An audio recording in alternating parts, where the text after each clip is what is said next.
हज़रत अनस रज़ी अल्लाह ताला से रिवायत है कि उन्होंने फरमाया कि रसूलुल्लाह सल्लल्लाहु अलैहि वसल्लम न दराज़ कद थे न पस्त क़ामत, जबकि आपका कद दरमियाना था।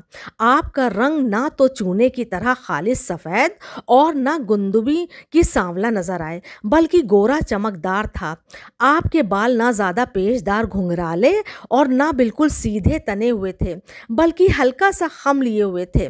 आप पर वही का आगाज़ 40 बरस की उम्र में हुआ। फिर उसके बाद आप 10 साल मक्का मुकरमा में रहे और 10 साल मदीना तैयबा में क़याम फरमाया। वफ़ात के वक्त आपके सर और दाढ़ी मुबारक में बमुश्किल 20 बाल सफ़ेद थे। हज़रत अबू इसहाक़ सबी रज़ी अल्लाह ताला से रिवायत है कि उन्होंने कहा कि हज़रत बराह रज़ी अल्लाह ताला से सवाल किया गया, क्या नबी सल्लल्लाहु अलैहि वसल्लम का चेहरा तलवार की तरह लंबा और पतला था? उन्होंने कहा, नहीं, बल्कि चाँद की तरह गोल और चमकदार था। हज़रत काब बिन मालिक रज़ी अल्लाह ताला से रिवायत है और वो जंग तबूक से पीछे रह जाने का वाक़या बयान कर रहे थे। उन्होंने कहा, जब मैं रसूलुल्लाह सल्लल्लाहु अलैहि वसल्लम की खिदमत में हाजिर होकर आपको सलाम किया तो खुशी और मसर्रत से आपकी पेशानी के खतूत से नूर की किरणें फूट पड़ी।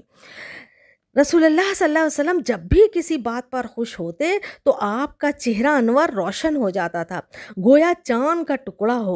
आपकी मसर्रत और शादमानी को हम उससे पहचान जाते थे। हज़रत इब्ने अब्बास रज़ी अल्लाह ताला से रिवायत है कि रसूलुल्लाह सल्लल्लाहु अलैहि वसल्लम अपने सर के बाल लटकाए रखते थे, जबकि मुशरिकीन अपने सर के बालों की मांग निकालते थे, लेकिन अहले किताब अपने सर के बालों को लटकाते थे। और रसूलुल्लाह सल्लल्लाहु अलैहि वसल्लम को जिस बात के मुतालिक कोई हुक्म ना आता तो आप उसमें अहले किताब की मवाफ़क़त पसंद करते थे। बाद में रसूलुल्लाह सल्लल्लाहु अलैहि वसल्लम भी सर में मांग निकालने लगे थे।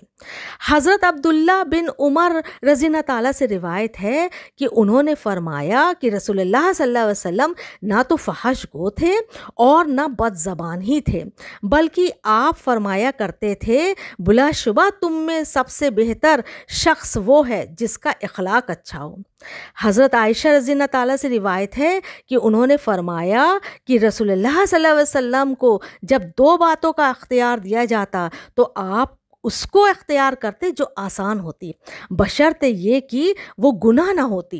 लेकिन अगर वो बात गुनाह होती तो आप लोगों में से सबसे ज़्यादा उससे दूर रहते।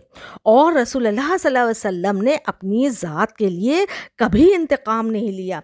हाँ, अगर अल्लाह की हुर्मत पामाल होती तो आप अल्लाह के लिए उसका इंतकाम लेते थे। हज़रत अनस रज़ी अल्लाह ताला से रिवायत है कि उन्होंने फरमाया कि मैंने किसी मोटे या बारीक रेशम को नबी सल्लल्लाहु अलैहि वसल्लम की हथेली से नरम नहीं पाया और न मैंने कभी कोई खुशबू या तर नबी सल्लल्लाहु अलैहि वसल्लम की खुशबू या महक से अच्छी सूंघी है। हज़रत अबू सईद खुदरी रज़ी अल्लाह ताला से रवायत है कि उन्होंने फरमाया कि नबी सल्लल्लाहु अलैहि वसल्लम पर्दा नशीन दोशीज़ा से भी ज़्यादा शर्मीले और हयादार थे। एक दूसरी रवायत में है कि जब कोई बात आप सल्लल्लाहु अलैहि वसल्लम को नागवार गुजरती तो उसे आपके चेहरे से पहचान लिया जाता था।